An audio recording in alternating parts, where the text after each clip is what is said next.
Welcome to Rubin On Point, a podcast about cancer, resilience, and being human. I'm Dr. Dan Rubin, and together we'll uncover the true power of resilience, the strength to recover, adapt, and thrive through life's toughest challenges. Each episode will bring bold ideas, transformative practices, and inspiring stories that redefine what health, healing, and what the human spirit can achieve. And you're going to meet some really cool people along the way. If you're ready to turn obstacles into opportunities and live with greater purpose and courage, you're in the right place. Let's get started. Your journey to resilience begins now. This is the Rubin On Point podcast, and this is going to be a great episode because we're talking to one of my favorite people. As you know, this is a podcast where we talk about cancer, we talk a lot about resilience, and most of all, we talk about being human. So, I can't wait to introduce Dr. Shad Marvasti. Thanks for being here. Yeah, pleasure to be here. We've been friends you're welcome. We've been friends for a few years. Yes.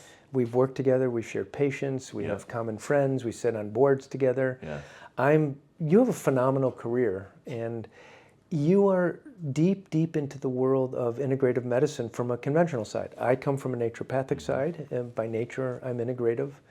But really interested, Dr. Shad, in your story, where you went to medical school, how you got interested in integrative medicine, and then how you got here. I mean, not to this office or this podcast area, but how you got to be where you are, your positions that you currently have, which I'd love for you to tell the audience about, because it's interesting and not many people that are listening really, and me too, get to hear the true journey of an integrative MD.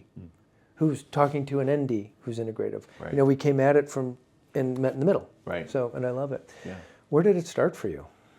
So for me, I would say it started really kind of in childhood Wow. with my family, really kind of having a lot of like natural home remedies and just kind of that approach to care. Where'd you grow up?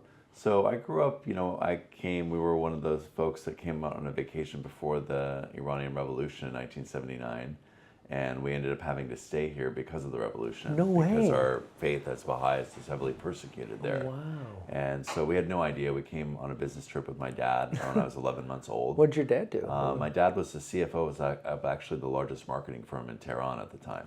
Wow. So he was a self-made man and has his own story kind of coming up from, very humble beginnings and doing that. But everything after the revolution was taken over, nationalized, and if it was Baha'i owned, like it was basically taken over by the mullahs, and so we had to really start over here in the United States. And but the traditions that we had and the traditions of using food as medicine, just more of a holistic approach was something that was really ingrained culturally in both of my parents. My mom studied nutrition in the Philippines. My dad, has had really Wait, is your mom from the Philippines? No. Okay, but she went there to... It's one of the places that people would send their kids from Iran. Oh. Back in the day, they would go either to the Philippines, they'd go to Europe, they'd go to the U.S., they'd go to India, different places for university. Well, and then kind of come back. So that was one of the options. So she went there for university to study nutrition? She did. She did with one of her brothers, yes. And so that was a big, kind of thing. And for our culture as Persians, Iranians, that kind of traces back to the old Silk Road with Persia, China, and India, where these traditional, holistic healing, modalities would be a big part of the culture. And, I think it's kind of continued on to the present day by a lot of these families, and these empirical traditions have been passed on, right? When something worked, it was passed on, and something didn't. They said, don't do that because that didn't work. And so I think, one of the things I started wondering as I started getting through to university is like, are these concepts even applicable to our modern times in terms of how we approach healthcare? You thought about this in your late teens? I did. Okay. I thought about it, and I was really interested in philosophy, and I actually started out as a philosophy major. That's my major in college. Oh, interesting. Yeah. So, and then I started looking at history of philosophy of science and philosophy of medicine. You were inquisitive. And I was really, wondering why we have such a thing as alternative medicine. Why isn't it just medicine? And why don't we just do what is safe, what it works, what gives the body what it needs? Why do you have to go itself? into the food market and say, natural foods. Exactly. Or health foods. Right. Okay. It should just kind of be there Just as a food, standard, yeah. right? That's it. Yeah. You know, and that's a whole other issue which we can talk about. Obviously, We should. what is food, right? Yeah. And so, yeah, and so then I got really intrigued by the history of kind of medical exclusiveness, like in terms of when I did humanities research actually as an undergrad. Okay. And I thought it was interesting how about 120 years ago in the progressive era in the United States, about 1/5 of all practitioners were what quote unquote alternative practitioners. There were, the osteopaths and the chiropractors, which they have an interesting history, right, in terms of being developed within like 10 or 12 years of each other, within 200 miles of each other in Iowa. That's very interesting history. Go Iowa. That's where I went to undergrad. Okay, Go so Iowa. how they kind of go in different directions after that. But also, like, there were homeopaths and there were eclectics, which eventually evolved into naturopaths over time. And, I think that a lot of, like, the history was that, once the Flexner Report was released, there was just kind of like this, real focus on laboratory science, thinking that that was going to be the be-all, end-all. And they dumped a bunch of philanthropy and money into that. And at the time, it Kind of corrupted things. it changed, like, the whole Changed focus, things, right? yeah. And I think at the time, some of the things that we had in terms of breakthroughs of bacteriology and all that made a lot of sense because we were trying to figure out infectious disease because that's what people were suffering and dying from, right? TB, typhoid fever, like, whatever, infectious cholera, like these were the things that were widespread. But as we started as early as the 1930s, public health officials noticed there was a trend towards chronic disease and away from acute infectious disease. And that's obviously accelerated, dramatically, since then. And we have now, over 60% of global deaths are due to chronic diseases.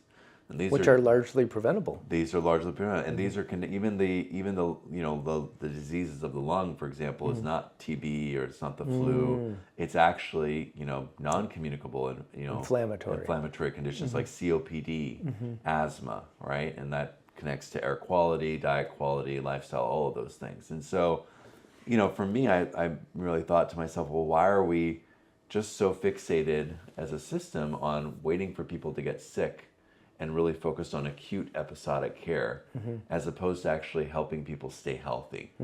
And I came across books by Dr. Andrew Weil. Okay. and that was really fascinating to me. And I started to think about, well, is there any way that we can reconcile these worlds, right? In terms of, like, what is holistic, considered alternative, and also conventional, and, like, bring these together. And I think his vision of integrative medicine really struck me. Where were you in life at this time? I was an undergraduate student at Arizona State University. Thinking about becoming a doctor? Or I was first kind of like on the side of looking at philosophy and very interested from, like, that perspective of history, why there's these differences in ideologies and approaches to medicine and healthcare. And then I found that there was actually research being done on complementary alternative medicine, which is kind of the term that was used at conventional medical schools like Stanford. Okay. And so I actually initiated a research internship at the Stanford School of Medicine Complementary Alternative Medicine program back in 1997. Wow. When I was an undergrad, I was able to get a grant from the Howard Hughes Foundation, which at that time was funding a lot of undergraduate research experiences to get people engaged in that. And then from there, I was exposed to a whole new world. Like, they were doing reviews on mind-body, practices for musculoskeletal disorders, for cardiovascular disease.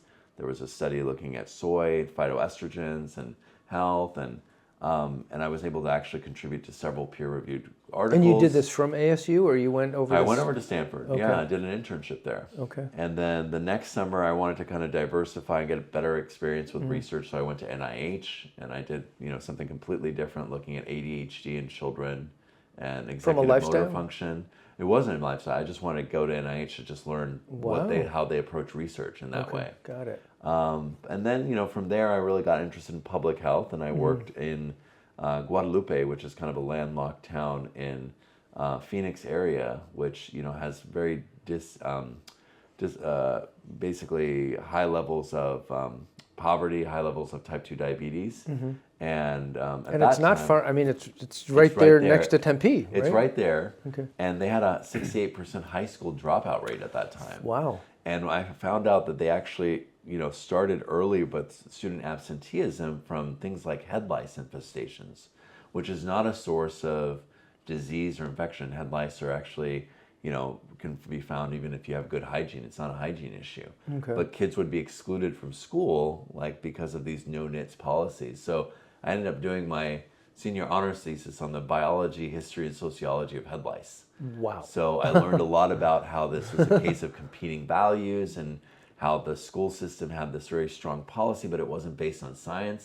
Because even if they had a lot of misdiagnosis by the school nurses where they would find what they thought were the eggs, sometimes it was just dandruff, but if the eggs were more than 2 millimeters away from the scalp, it would not be viable, so it wouldn't even convert to an active infestation.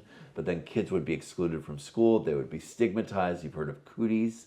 Cooties are basically head lice. That term was from that. Cooties. That's what cooties is. And so then then if you look at a family that's already kind of impacted by social determinants of health, like a single parent, they're caught in this situation where they're not able to do the treatment. The kid gets out of school and then it contributes early to this, the cycle of academic failure. Wow, and which eventually cooties was the root of some of the 68%. Yes, it was actually, it was a big part of it. Wow. And so we developed I worked as a community organizer before medical school with the public health department. I brought together the Pascuayaki tribe, the mayor's office in Guadalupe, the public health department, the school district, Tempe School District, and we put together a coalition and actually developed and got grant funding at that time from St. Luke's Health Initiatives, which is now called Vitalist, to develop a community intervention project to address this, which included treating the head lice with the nurse on site adjacent to the school, and then having promotoras or lay community health workers going and visiting the homes to help the parents with isolating the fomites and sources of transmission. So not only did you study it, but you made a difference. I've worked to try to bring people together so we could try to address the problem. Wow. And so that was really exciting for me, which I think is one reason why I ended up pursuing an MPH. I decided to go to the University of Arizona College of Medicine, Tucson, to work with Dr. Andrew Weil. And Andy's been one of my mentors since then. Okay. And then I went on to do my residency training at Stanford, and then also a postdoctoral research fellowship for a year at the Prevention Research Center. That's an impressive pedigree. So it was exciting to be able to just connect with amazing people in this field and be able to build on it. When did you complete your residency to sort of get you on the trajectory where you are now? Yeah, so I finished my residency in 2010. Okay. So about 15 years ago. And then you made your way out here? Yeah, so I was in the Bay Area and initially started doing some work with urgent care. I did primary care for a while at Kaiser, actually. So I learned a little bit about the Kaiser model, what worked well there, what was challenging there. And ultimately, I decided to kind of move back to Arizona because it was something that I was familiar with because I grew up here. And, I also felt like there was opportunity to kind of be able to make a difference in some ways because it's kind of a little bit of the wild, wild west. There's a little bit more openness to new ideas. And you're not too far away from your mentor. Yes, not too far away from my mentor, and then also I was recruited by One Medical, which is an innovative primary care. Back in the day. Yeah, to basically open up, the first few offices here and serve as the medical director. Was this where One Medical launched? No, it was One Bay Medical Area. launched in San Francisco. Okay, yep. Yeah, that's the largest, most robust And then they moved. market. Then here. They had DC as well, several other markets, Okay. New York. Yeah, but I remember Arizona, when One Medical was Yeah, opening. Arizona was definitely one of the earlier markets. Yeah. And so, so I had a chance to do that. And that was really interesting because it's kind of technology enabled, more concierge-like, but without the price tag. Okay. They started actually this idea of hiring people from the hospitality industry as the front-facing staff when you come in. So it felt more like you're arriving at a spa as opposed to a medical office. Interesting. And the ambiance was kind of created that way as well. So I thought that was really interesting. At the time, they also had an interest in, dabbling into complementary alternative medicine, a little bit of integrative medicine. Yeah. They were doing some functional tests. They did some different things. Some science-based supplementation, yes, nutrition they did some work. of that stuff. And so I and a few other colleagues were really interested in building and growing that.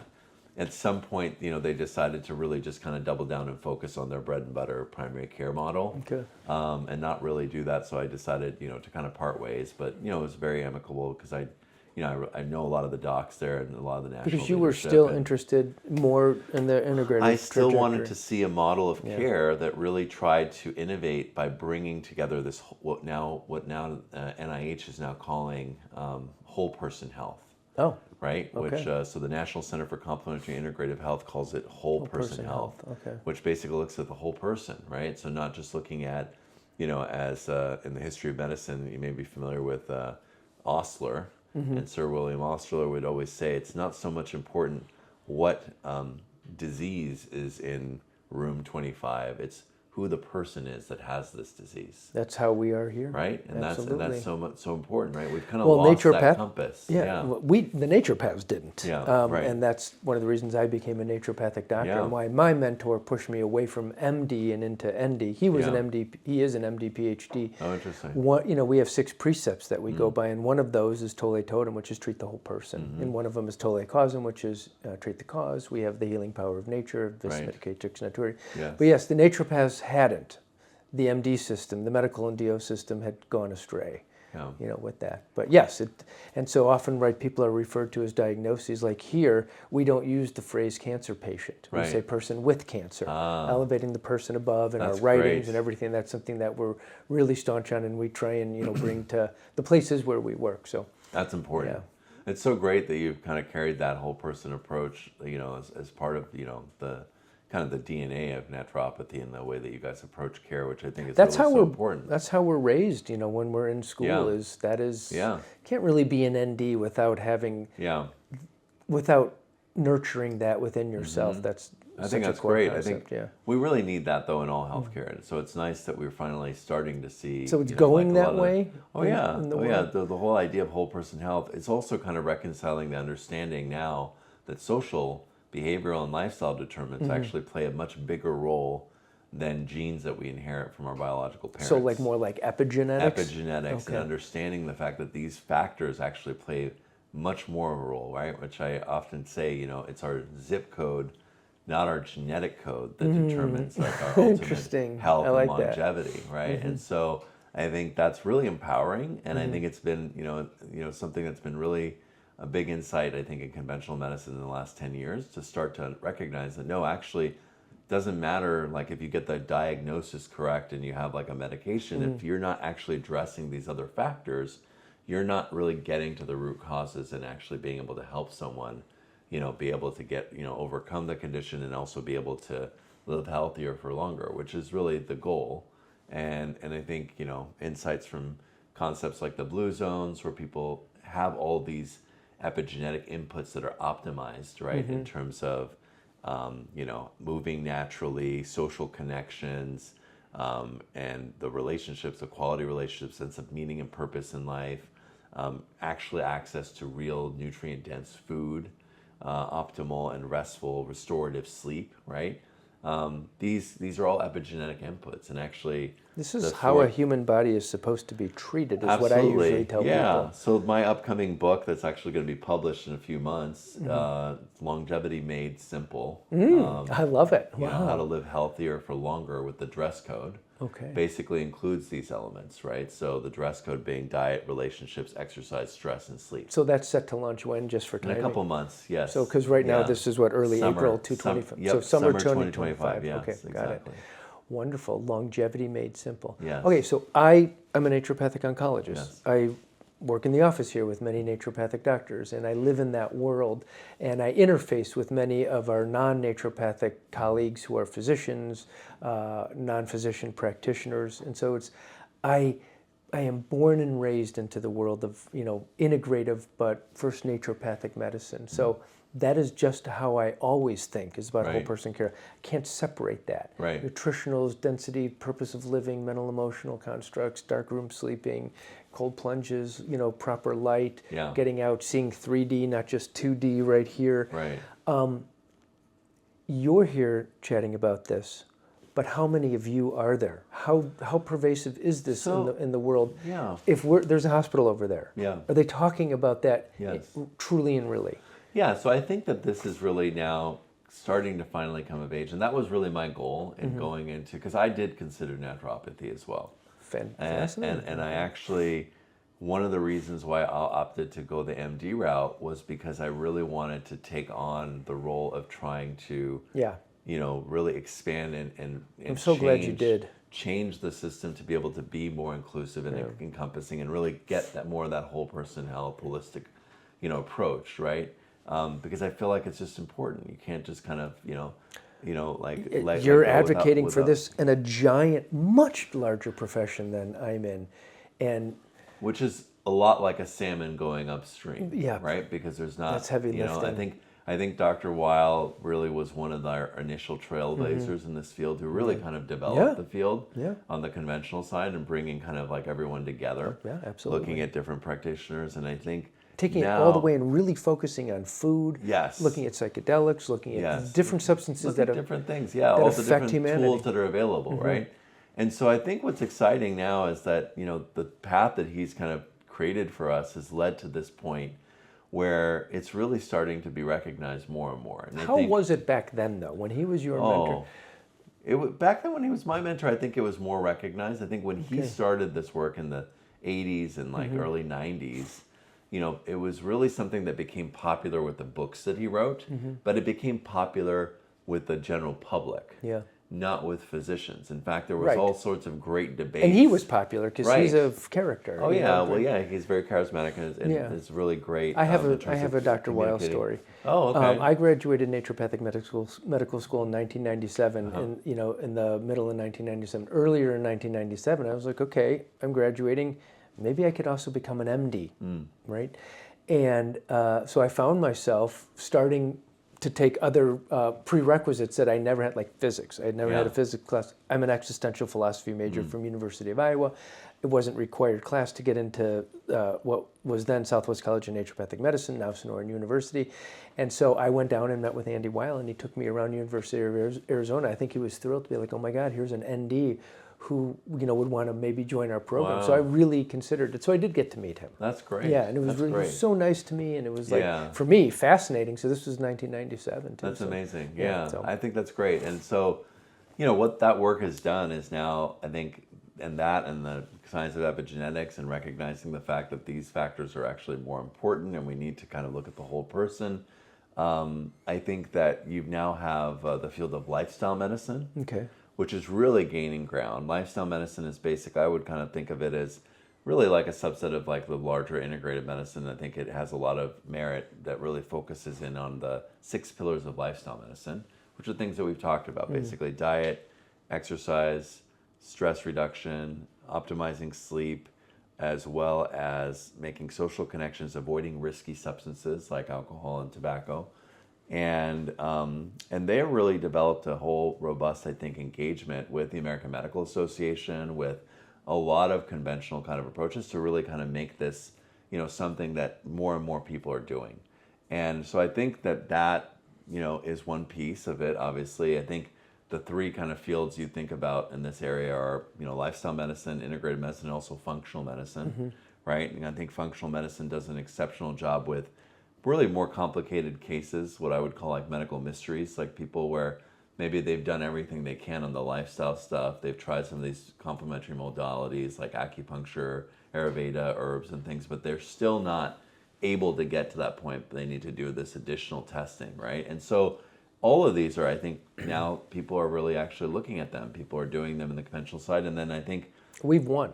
Yeah, we've had to trudge through and say this is actually real and this makes sense.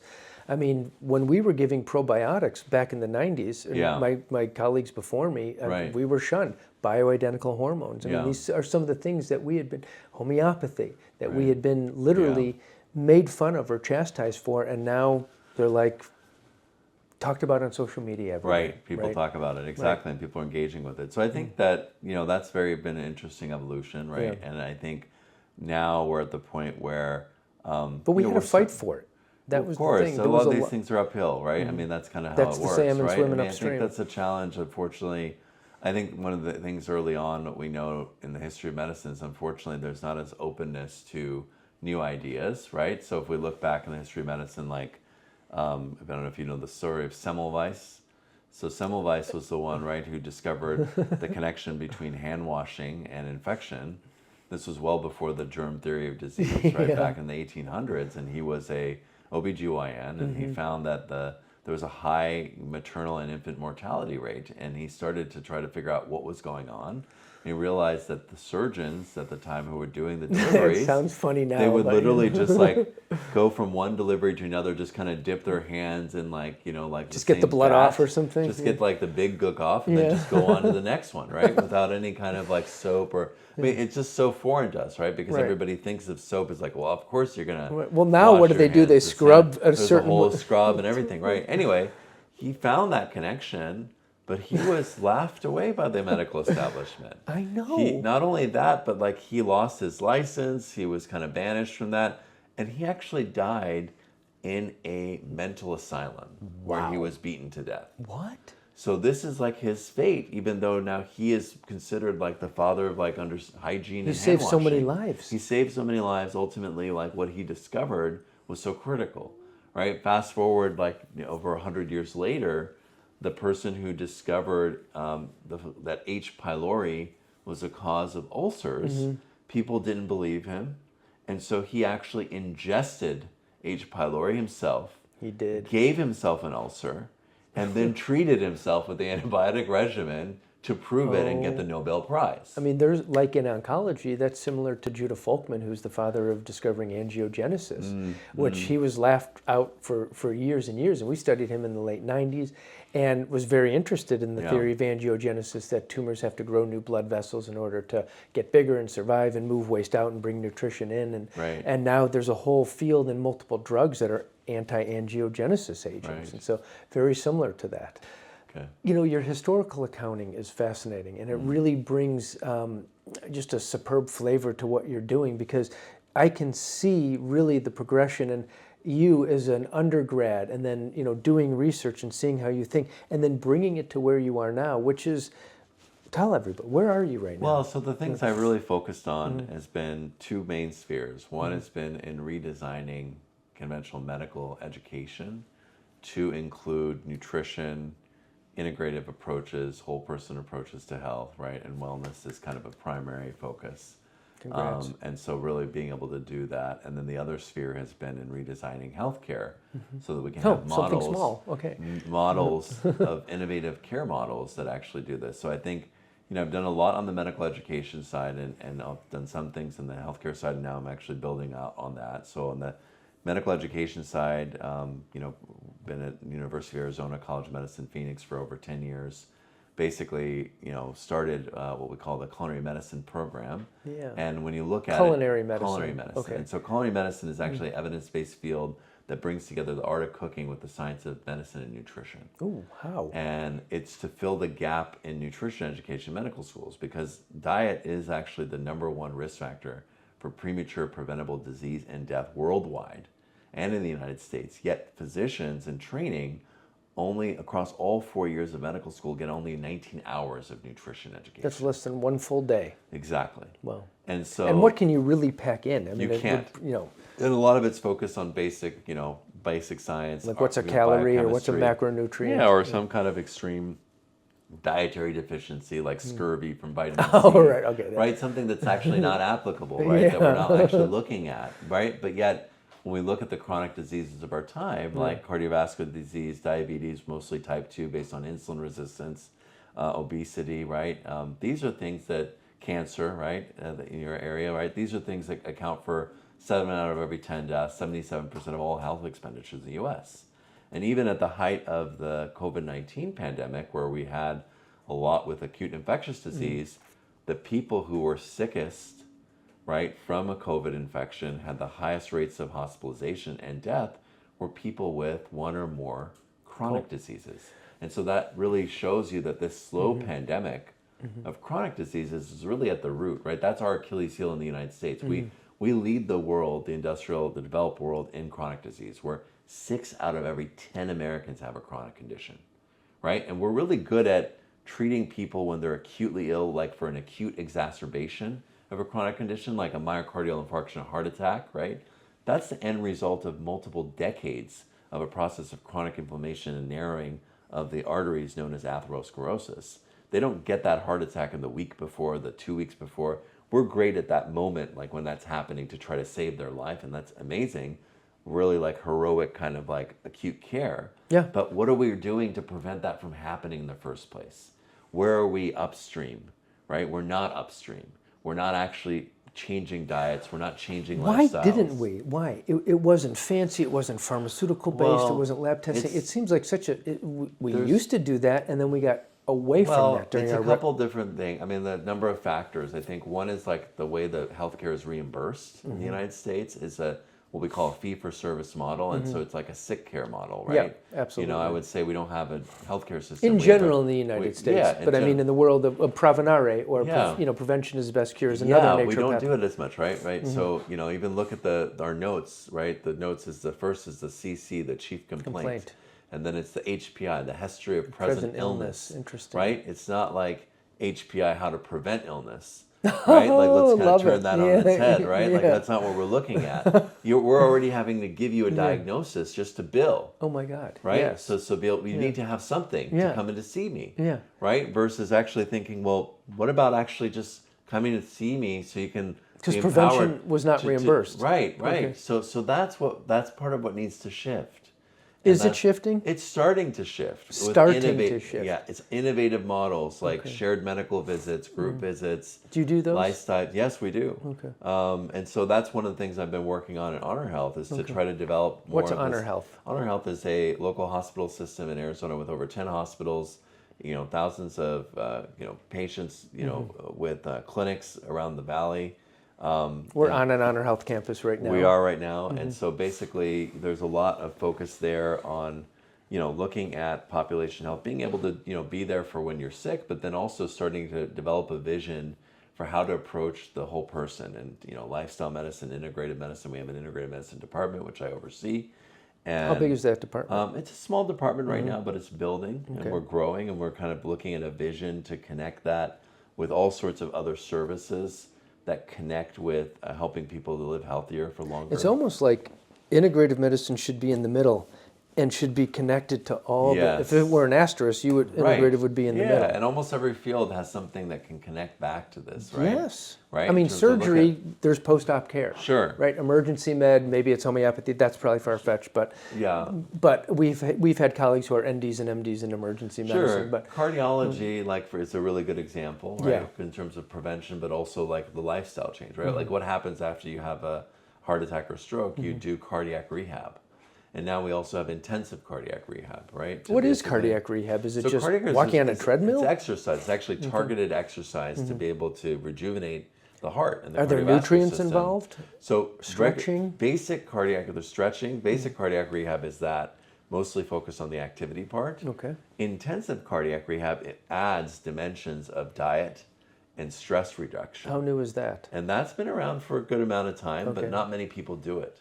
So those are some of the things. They don't do it because it's too time consuming? It's more time consuming, and also systems haven't kind of developed that. Okay. So, Is it reimbursable? It is reimbursable, actually. So it's low-hanging fruit out there. Low-hanging fruit. Okay. So these are things that we're investigating to look at how can we bring in things that make this all financially viable and accessible to people. Are you moving fast enough for how fast, or is it moving fast enough for how fast you want to move? I think it's moving pretty fast. Okay, and that's I'm pretty excellent. excited about the fact that we're really interested in looking at these things and actually trying to develop models that make sense and try to make it something that's accessible to more people. Okay, wait, can we please go back to that one statistic? It was the 77% statistic. Sure. Because that seems really important, and that really circled back to this field of culinary medicine, which you're the only person, the only doctor I know involved in culinary medicine.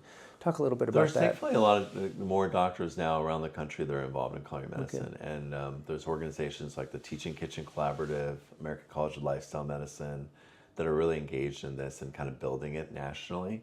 And you're doing it where? You're doing it at Honor Health? I'm doing it at an Arizona right now, and that's what I've kind of built it, but there's other systems, obviously. And these are looking at medical developing. students who take this as an option? So or this is a program where they have interest groups that are participating in it. Also, there's like a distinction track related to wellness, integrated medicine, nutrition. And then there's a fourth-year elective that students can come and take as well. Okay. And the idea with culinary medicine programs is really to fill that gap in nutrition education. and really be able to create a hands-on learning environment, right? Because, and the mantra in medicine is like learn by doing, right? And so the anatomy lab is the place where we're learning about the human body.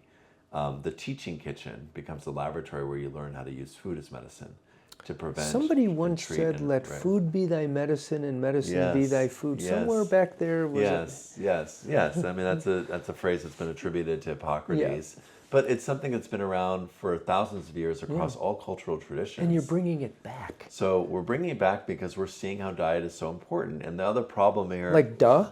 well, it is, but it's also people don't recognize what is real food. What is, Right? And so when you look at the standard American diet, it's sad because it's nearly 70% processed foods, or what I call Frankenfoods. Okay. Right? They're not real food. They're food-like substances that masquerade as They are food. food-like substances. That's right. Yeah. They masquerade as food. Yeah, there's ingredients in there that But there's can, no nutrients. There's no nutrient. Right? And that's what the food industry did as early as the 1960s, is they separated flavors from nutrients. So when you think about animals in the wild, they have what I like to call a flavor instinct, where they actually are driven to crave different flavors, and they satisfy those cravings with real food, because in nature, all real naturally occurring foods basically have flavors that are connected with nutrients. So when you're satisfying that craving, you're getting the nutrient that you're supposed to get. Unfortunately, because the food industry has separated flavors from nutrients and created all these Frankenfoods with thousands upon thousands of different flavor permutations, we are stuck in an endless cycle of cravings which are never fully satisfied. So when you crave a chip that has like a bean and tomato flavor, your body's actually craving and requiring the fiber from the bean, the protein from the bean, the antioxidants or lycopene from the tomato, but you're just getting the flavor, but you're never getting the nutrient.